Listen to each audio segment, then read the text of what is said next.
చదువుకోతున్నాయి sir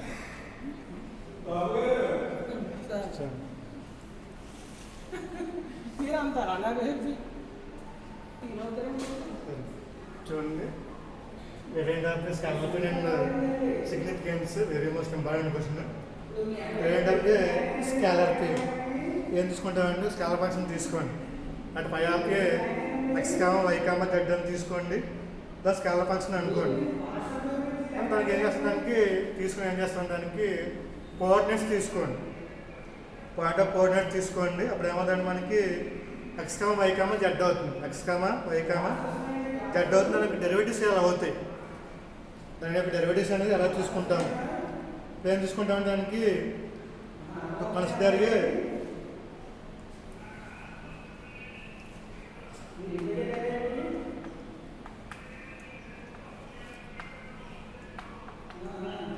ఏంటంటే scalar field y comma x comma y comma z. Scalar field తీసుకున్నాము. Y comma x comma y comma z అని తీసుకున్నాము. దీనికి scalar function తీసుకుంటాము. Scalar function of a position of a scalar point of coordinates of a scalar point of a coordinates ఉంటాయి. Scalar coordinate తీసుకుంటాం. Scalar coordinates తీసుకుంటాము. Coordinates తీసుకుంటాం. Scalar coordinates అంటే ఏముండవు. X comma y comma z అని ఏమంటామంటే scalar coordinates అంటాము. Scholar function ఇది ఫీల్డ్ ఏమంటాము, దీన్ని కోఆర్డినేట్స్ అంటే X comma y comma z అంటే ఏం తీసుకుంటాం, దీనికి డెరివేటివ్ తీసుకుంటామని. మీకు ఏం తీసుకుంటాం, దీనికి డెరివేటివ్స్ ఎలా ఉంటాయి, డెరివేటివ్స్ ఎలా ఉంటాయి దీనికి పార్షియల్ డెరివేటివ్స్ ఎలా ఉంటాయంటే మనకి డెరివేటివ్స్ అనేది dou phi by do x dou phi by do y dou phi by do z respectively. అంటే ఏం తీసుకుంటాం, దీంట్లో ఏం తీసుకోండి సింపుల్గా గ్రేడియంట్ ఆఫ్ స్కాలర్ ఫీల్డ్ తీసుకుంటాం. ఫీల్డ్ తీసుకుంటాం phi comma x comma y comma z అని తీసుకుంటాము. Be a scalar function of scalar coordinates x comma y comma z అంటే పార్షియల్ డెరివేటివ్స్. పార్షియల్ డెరివేటివ్స్ అంటే పార్షియల్ డెరివేటివ్స్ ఎలా రాసుకుంటాం, దీన్ని ఈ ఫంక్షన్ ఎలా రాసుకుంటాం, do by by do x do by by do y do by by do z అని రాసుకుంటాము.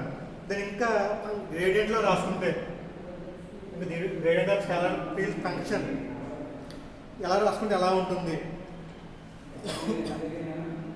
Gradient of scholar function ఎలా రాసుకుంటాం, దీన్ని సింపుల్గా రాసుకోవాలంటే gradient of the scalar function gradient of the scalar function ఎలా రాసుకుంటామంటే దీన్ని I into dou by dou x plus j into dou by dou y plus k into dou by dou z. దీన్ని ఇలా రాసుకుంటామండి. The gradient of scalar function అంటే ఎలా రాసుకుంటాం, దీన్ని del phi equal I into dou by dou x plus j into dou by dou y k into dou by dou z అని రాసుకుంటాము. దీన్ని ఏమంటామంటే సింపుల్గా డెల్ అంటామండి. దీన్ని ఏమన్నా దీన్ని డెల్ అంటాము. Del equal I into dou by dou x k into dou by dou y k into dou by dou z k into dou by dou z. మరి దీంట్లో ఏం చేయాలి, ఫార్ములా ఇది. ఫార్ములా ఎలా రాసుకోవాలో అలా రాసుకుంటామంటే ఇంత మనకి స్టేట్మెంట్ కానీ ఏముండదు. ఆల్రెడీ మీకు పార్షియల్ డెరివేటివ్స్ అనేది మీకు ఇంటర్మీడియట్లో వస్తుంది. ఎలా ఉంటే ఎలా రాసుకోవాలి ఏంటి. ఇక్కడ ఫంక్షన్ ఫీల్డ్ తీసుకుంటాము. Phi x comma y comma z అనుకుంటాము. దాని కోఆర్డినేట్స్ ఏముంటాయి, మనకి x comma y comma z ఉంటుంది. దీన్ని పార్షియల్ డెరివేటివ్స్ రాసుకుంటే ఎలా ఉంటుంది, doe by by do x do by by do y do by by do z అని ఉంటుంది. దీన్ని ఎలా రాసుకుంటా ఉంటుంది, గ్రేడియంట్ ఆఫ్ స్కేలర్ ఫంక్షన్ ఎలా రాసుకుంటాము అంటే del phi equal to I into డో by by do x j into డో by by do y k into డో బై బై డో జెడ్ అని రాసుకుంటాము. కనుక డెల్ డే రాసుకుంటే ఐ ఇంటూ డో by by do x k into డో బై కే ఇంటూ డో బై డో జెడ్ అని రాసుకుంటాం. ఇది ఫార్ములా అండి. ఇది మనకి మెయిన్ ఫార్ములా. మనకు ఫార్ములా ఉండాలి. దీన్ని ఫార్ములా బేస్ చేసి మనకి ప్రాబ్లమ్స్ వస్తూ ఉంటాయి. Gradient of the scalar field very most important question and significance very most important question. మనకి formula very most important question అనమాట. ఫార్ములా మనకి వెరీ మోస్ట్ ఇంపార్టెంట్ క్వశ్చన్. చూడండి, ఏం రాలేదు, ఫార్ములా వచ్చింది అంతే. దీంట్లో మనం చేయవలసింది ఏమీ లేదు, మొత్తదాన్ని అసలు ఏమీ లేదు. తీసుకున్నాము గ్రేడియంట్స్లో రాసుకున్నాము. దీన్ని గ్రేడియంట్లో రాసుకుంటే ఎలా ఉంటుందంటే సింపుల్గా డెల్ పై ఐ డో బై డో ఎక్స్ ఇలా రాసుకుంటాం అంతే. ఇది కొత్తగా మనకి ఏమీ లేదు. ఇదే దాన్ని సపోజ్ ఎలక్ట్రికల్ ఫీల్డ్ తీసుకోండి. ఎలక్ట్రికల్ ఫీల్డ్ ఒక వైర్ తీసుకోండి. ఒక వైర్లో మనకి పవర్ అనేది ట్రావెల్ అవుతూ ఉంటుంది. పవర్ మనకి ట్రావెల్ అవుతుంటుంది అంటే ఫ్లో అవుతుంది. ఎలక్ట్రాన్స్ ఫ్లో అవుతుంది. ఎలక్ట్రాన్స్ అనేది మనకి ఫ్లో అవుతున్నప్పటికీ ఎలక్ట్రానిక్ ఇంటెన్సిటీ ఎలా ఉంటుంది, ఎలక్ట్రిక్ ఇంటెన్సిటీ ఎలా ఉంటుంది, ఎలక్ట్రిక్ ఇంటెన్సిటీ అదే పొటెన్షియల్ ఎలా ఉంటుంది. దాని ఫార్మ్ ఎలా ఉంటుందంటే మనకి equal to minus gradient V equal minus gradient V. దీన్ని బేస్ చేసుకుని మనకి ఏమొస్తుంది, మనకి ప్రాబ్లం వస్తుంది. దీన్ని బేస్ చేసుకుని మనకి ప్రాబ్లం వస్తుంది. Equal to minus gradient V equal minus gradient V అనేది మనకి వస్తుంది. స్క్రీన్ వెరిఫికేషన్ అనేది ఎలా ఉంటుంది.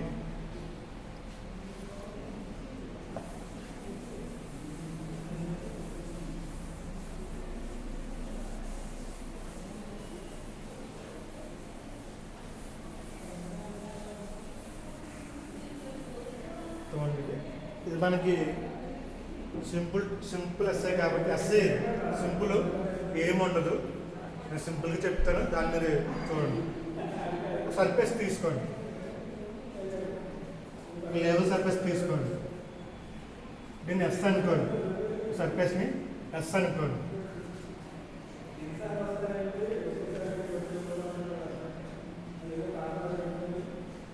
దీన్ని ఎస్ అనుకోండి. నేను కూడా కొంచెం ఎస్ ప్లస్ డిఎస్ అనుకోండి. ఎస్ ప్లస్ డిఎక్స్ డిఎస్ అనుకుంటాము. దీనికి ఏం చేస్తాం, దీనికి రెండు సర్ఫేస్ అనమాట. లెట్ ఎస్ అండ్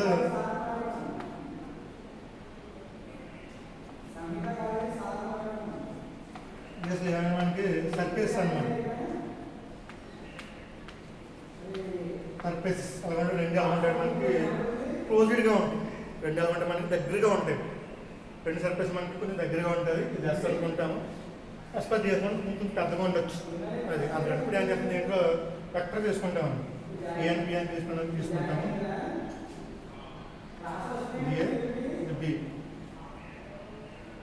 దీనికి పర్పెండిక్యులర్గా ఒకటి తీసుకోండి డైరెక్షన్. దీన్ని అన్క్యాప్ అనుకోండి. దీన్ని అన్క్యాప్. బయట నుంచి ఒక అవుట్ సైడ్ పాయింట్ తీసుకుంది. అలాగా సింపుల్గా చేసాము. సింపుల్గా ఇలా తీసాము వెక్టర్. ఓకే, ఇప్పుడు ఏం తీసుకుంటాం, దీనికి పై మీద రేడియస్ ఎంత తీసుకుంటే ఆర్ తీసుకోండి. పై మీద రేడియస్ దీన్ని ఏం తీసుకుంటాము, ఆర్ తీసుకోండి. దీన్ని ఏం తీసుకుంటాం, దీనికి డిఆర్ తీసుకోండి. దానికి ఏమవుతుంది, మనకి ఇది డిఆర్ అవుతుంది. దీనికి ఏమవుతుంది, డిఆర్ అవుతుంది. లేదనుకోండి, దీనికి దాదాపు దీన్ని డిఆర్ అనుకోండి. కాబట్టి డిఆర్. ఇప్పుడు ఏమవుతుంది, మనకి వెక్టర్ ప్రకారం ఏమవుతుంది, AB equal to OB minus OA. OB minus OA. OB minus OA. OB ఏమవుతుంది మనకి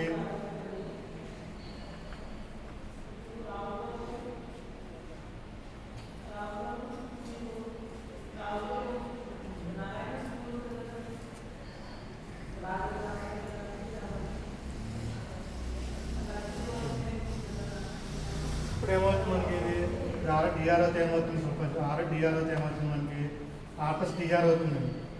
ఆర్ ప్లస్ డిఆర్ అవుతుంది. ఆర్ అవుతుంది వాల్యూ ఏమవుతుంది డిఆర్ ఏమవుతుంది మనకి ఆ ప్లస్ డిఆర్ అవుతుంది. అప్పుడు ఏమవుతుంది సింపుల్ చేస్తే మనకి ఓబీ అంటే ఏమవుతుంది మనకి ఆ ప్లస్ డిఆర్ వస్తుంది. వై అంటే ఏమొస్తుంది మనకి ఆర్ వస్తుంది. అప్పుడు ఏమవుతుంది మనకి ఏబీ ఈక్వల్ టు డిఆర్ వస్తుంది. వెక్టర్ ప్రకారం ఏమవుతుంది వాల్యూ ఏమొస్తుంది మనకి డిఆర్ వస్తుంది. దాని ప్రకారం ఏమొస్తుంది మనకి డిఆర్ వస్తుంది. ఇప్పుడు ఏం తీసుకుంటే దీన్ని తీసుకోండి మరి సింపుల్గా నేను ఏమీ చేయలేదండి. సర్ఫేస్ తీసుకున్నాము ఎస్ పర్ డిఎస్ రెండు సర్ఫేస్ తీసుకున్నాం. అంటే రెండు సర్ఫేస్ తీసుకున్నాం. రెండు ఎలాగంటే మనకి క్లోజ్డ్గా ఉన్నాయి. రెండు మనకి క్లోజ్డ్గా ఉన్నాయి. దీనికి ఏం చేస్తాం దీనికి ఒక వెక్టర్ తీసుకోండి. మ్యాగ్నిట్యూడ్ డైరెక్షన్ తీసుకుంటాము. ఒక అవుట్ సైడ్ ఏదో పాయింట్ ఉందనుకుంటాం. అవుట్ సైడ్ పాయింట్ తీసుకుంటాము. ఈ వెక్టర్లా ఉంటుంది. ఓన్లీ ఏది మన రేడియస్ ఆర్ అనుకుంటే ఏమవుతుంది మనకి డిఆర్ అవుతుంది. అప్పుడు ఏమవుతుంది రెండు ఏమవుతుంది మనకి ఆర్ ప్లస్ డిఆర్ అవుతుంది. ఆర్ ప్లస్ డిఆర్ అవుతుంది. వెక్టర్ ప్రకారం కాదు ఆర్ ప్లస్ డిఆర్ అవుతుంది. మనకి ఏవి వాల్యూ కావాలంటే ఏమవుతుంది మనకి ఓబీ మైనస్ ఓఈ ఈక్వల్ ఏమవుతుంది మనకి ఆర్ డిఆర్ మైనస్ ఆర్ అవుతుంది. అప్పుడు ఆర్ రాసుకోవచ్చు మనం డిఆర్ కింద రాసుకోవచ్చు. దీన్ని డిఆర్ కింద రాసుకోవచ్చు. ఏమవుతుంది దీన్ని ఎన్ అనుకున్నాం కదా ఏమవుతుంది వేసుకోవచ్చు డిఆర్స్ అవుతుంది. ఇప్పుడు ఏం చేస్తాం నేను చూడండి. ఇప్పుడు ఏబీ వాల్యూ సింపుల్గా ఎలా రాయొచ్చు మనకి ఏబీ వాల్యూ సింపుల్గా అంటే ఒక రకంగా వెక్టర్ పక్కన ఎలా రాస్తామంటే ఏబీ ఈక్వల్ టు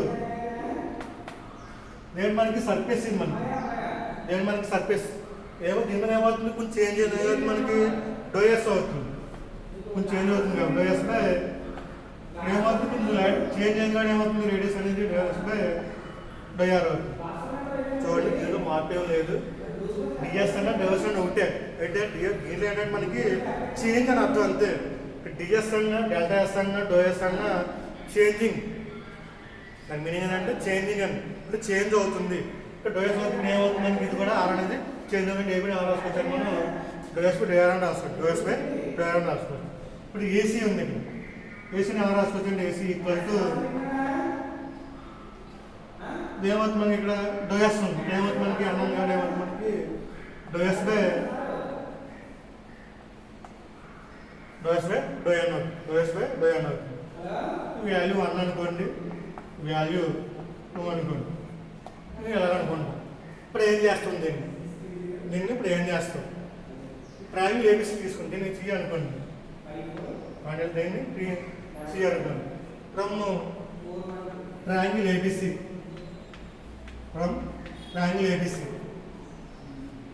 దానికి వాల్యూ కాస్ థీటా కట్టాలి. దానికి వాల్యూ ఏం చేస్తుంది దానికి కాస్ థీటా వాల్యూ ఏమవుతుంది మనకి కాస్ థీటా వాల్యూ వెక్టర్ ప్రకారం ఏమవుతుందంటే మనకి కాస్ థీటా వాల్యూ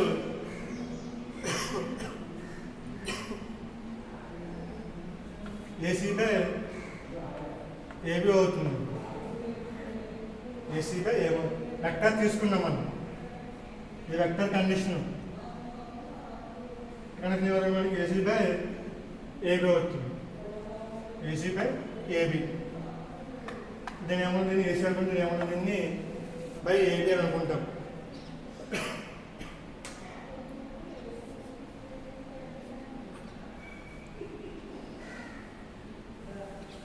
ఎలా రాసుకుంటే AB is equal to AC cos theta అని రాసుకోవచ్చు.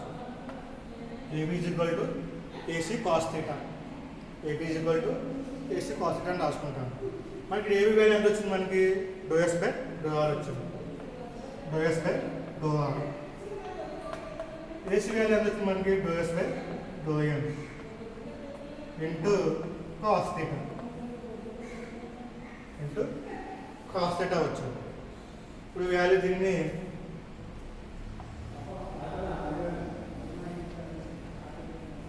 డోఎస్ బై డోఎన్ కొంచెం పెద్దగా పైకి వెళ్తుంది.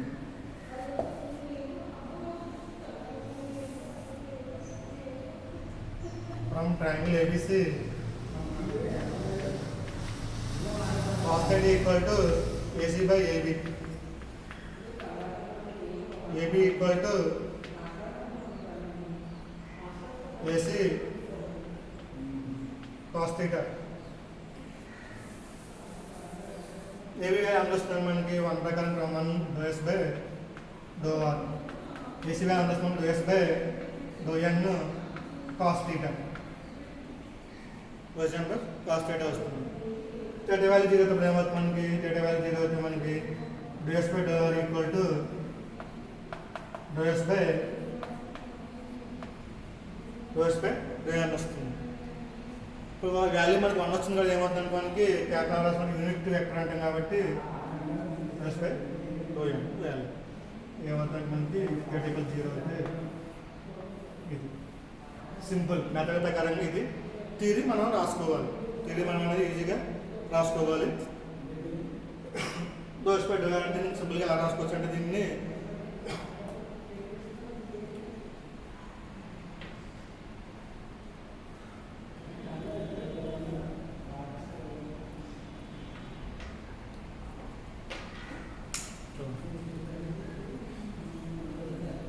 రెండు సర్ఫేస్ తీసుకోండి. లేబర్ కలర్ సర్ఫేస్ రెండు తీసుకోండి. S2 రెండు తీసుకోండి. S కామ SDS అంటే రెండు తీసుకోండి. సర్ఫేసెస్ రెండు క్లోజ్డ్గా ఉండాలి. సర్ఫేసెస్ మనకి ఓఏ రేడియస్ ఎంత ఉంటుంది మనకి R అని తీసుకుంటాము. ఏబి అనేది అది తీసుకుంటాము, డిఆర్ తీసుకుంటాము. రెండు తీసుకుంటే ఏమవుతుంది మనకి అక్కడ ప్రకారంగా OB value r by d r అవుతుంది. అట్రాన్స్ ప్రకారంగా ఏం తీసుకుంటామంటే AB equal to OB minus AA, OB minus OA. అప్పుడు ఏమవుతుంది మనకి ఓబీ ఏమవుతుంది మనకి ఆర్ ప్లస్ డిఆర్ అవుతుంది మైనస్ ఆర్ అవుతుంది. ఇలా సింపుల్ చేస్తే ఇప్పుడు ఏమవుతుంది మనకి క్యాన్సిల్ చేస్తే రెండు డిఆర్ మిగులుతుంది. క్యాన్సిల్ ఏమవుతుంది మనకి డిఆర్ వస్తుంది. కాబట్టి అప్పుడు ఏబీ వాల్యూ తీసుకుంటాం. ఏబీ వాల్యూ ఎలా తీసుకుంటామంటే ఏబీ వాల్యూ తీసుకోండి. వాల్యూ తీసుకుంటే ఏమవుతుంది ఇది దీనికంటే కొంచెం లేవల్ సర్ఫేస్ అనేది కొంచెం చేంజ్డ్గా ఉంది. అప్పుడు ఏమవుతుంది మనకి డోఎస్ అవుతుంది. దీని వాల్యూ ఎలా తీసుకోవచ్చు ఇది కూడా చేంజ్ అవుతుంది. ఏమవుతుంది మనకి డోఎస్ బై డోఆర్ అవుతుంది. ఇది కూడా మనకి మెథడ్ తిరిగి ప్రకారంగా చేయొచ్చు. మనం ఏమైనా సింపుల్గా చెప్పుకుంటాం. దీని కూడా మెథడ్ తిరిగి ప్రకారంగా చెప్పుకోవచ్చు. దీని ఏం చేస్తామంటే సింపుల్గా చెప్పుకుంటున్నాం. అది తేడా. దీన్ని ఏబీ తీసుకొని చేయొచ్చు. ఏబీ డోఎస్ బై డోఆర్ అవుతుంది. ఇప్పుడు ఏసీ వాల్యూ ఏం తీసుకుంటామంటే ఇప్పుడు ఏమవుతుంది మనకి చేంజ్ అవుతుంది. డోఎస్ బై ఎక్కడ ఉందో ఏమవుతుంది డోఎస్ బై డోఆర్ అవుతుంది. లేదా ట్రయాంగిల్ ఏబీసీ తీసుకుంటాము. ట్రయాంగిల్ ఏబీసీ తీసుకుంటాము. ట్రయాంగిల్ ఏబీసీ కాస్ థీటా తీసుకుంటాము. కాస్ థీటా వాల్యూ ఏమొస్తుంది మనకి ఏసీ బై ఏబి. అంటే ఏబి అనేది ఇక్కడ మనకి వెక్టర్ కాబట్టి డైరెక్షన్ ఇక్కడ ఉంది కాబట్టి మనకి ఏమవుతుంది మనకి AC by AB equal to AC cos theta అవుతుంది. ఇప్పుడు ఏమో ఏబీ ఎలా రాసుకోవచ్చు డోఎస్ బై డోఆర్ అని రాసుకోవచ్చు. Doe s by doe r into cos theta. Theta value ఎలా రాసుకోవచ్చు అంటే థీటా వాల్యూ 0 ఏమవుతుంది మనకి 1 అవుతుంది. 1 ఏమన్నా యూనిట్ వెక్టర్ అనుకుంటాము. 1 దాన్ని ఏమంటుందండి యూనిట్ వెక్టర్ అంటాము. Doe s by doe r equal doe s by doe r into n cap అవుతుంది. సింపుల్గా ఎలా రాసుకోవచ్చు అంటే దీన్ని మారుతుంది కాబట్టి ఎస్ క్యాప్ ఎస్లో మారుతుంది. దీన్ని ఎలా రాసుకోవచ్చు అంటే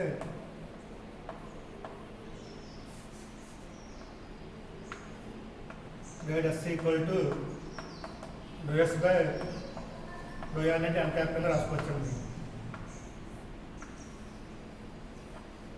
ఎలా రాసుకోవచ్చు గ్రేడియంట్ ఎస్ ఇంటూ దీని మొత్తం వాళ్ళు ఏమంటారంటే గ్రేడియంట్ ఎస్ అనుకుంటాడు.